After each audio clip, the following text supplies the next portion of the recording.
Assalamualaikum warahmatullahi wabarakatuh. Perkenalkan, nama saya Ikta Siwarizkiani, NIM 204011020. Di sini saya akan menjelaskan tentang pos-pos distribusi zakat.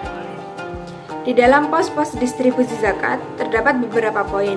Yang pertama, orang yang berhak menerima zakat.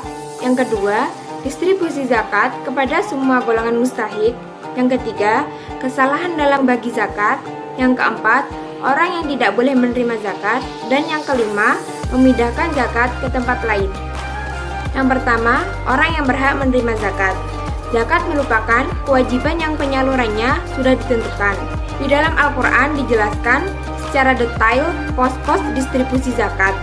Ulama sepakat bahwa penyaluran zakat tidak boleh keluar dari aturan syariah. Berikut penyaluran zakat yang dikenal dengan 8 asnaf atau 8 golongan yang berhak menerima zakat. Yang pertama, fakir. Yang kedua, miskin. Yang ketiga, amil zakat. Yang keempat, ma'alaful hum. Yang kelima, para budak. Yang keenam, gharim. Yang ketujuh, fisabilillah. Dan yang kedelapan, ibnu sabil. Yang kedua, distribusi zakat kepada semua golongan mustahik. Petugas zakat berusaha memperluas penerimaan zakat mencakup semua golongan mustahik yang ada. Jika tidak semua golongan ada atau harta zakat tidak mencukupi, maka pendapat yang lebih populer adalah diperbolehkan memberikan zakat hanya kepada satu asnaf saja jika ada kemaslahatan yang dapat dipertanggungjawabkan. Pembagian zakat kepada semua asnaf secara menyeluruh tidak diharuskan membagi rata kepada mereka, dan yang diwajibkan adalah memberikan bagian pada masing-masing sesuai dengan jumlah dan kebutuhan. Jika muzaki yang membagi secara langsung zakatnya dan jumlah zakatnya kecil, boleh diberikan kepada satu kelompok dan satu orang saja untuk mencapai tujuan zakat, yaitu menutup kebutuhannya. Yang ketiga, kesalahan dalam membagi zakat. Jika muzaki telah berusaha bertanya dan mencari, kemudian ia serahkan zakatnya dan ternyata hari itu terbukti salah alamat, maka ia tidak berkewajiban membayar lagi. Namun, jika kesalahan itu karena tidak ada usaha bertanya dan mencari, maka muzaki harus bertanggung jawab atas kesalahan itu dan membayar zakatnya lagi.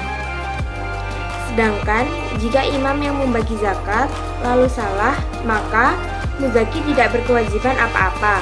Dan kepada orang yang menerima zakat, sementara ia tidak berhak menerimanya, maka ia harus mengembalikannya.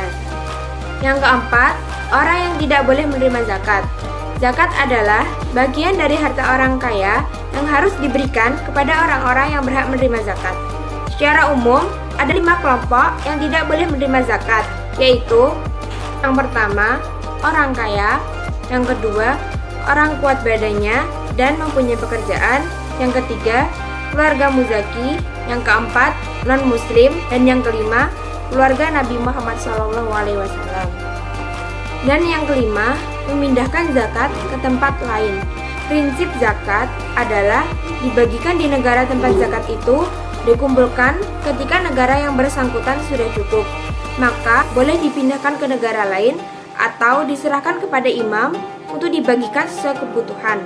Sedangkan jika fakir miskin di negara yang bersangkutan masih membutuhkan zakat orang kaya, maka pemindahan zakat ke negara lain tidak diperbolehkan, kecuali jika ada kebutuhan yang lebih mendesak.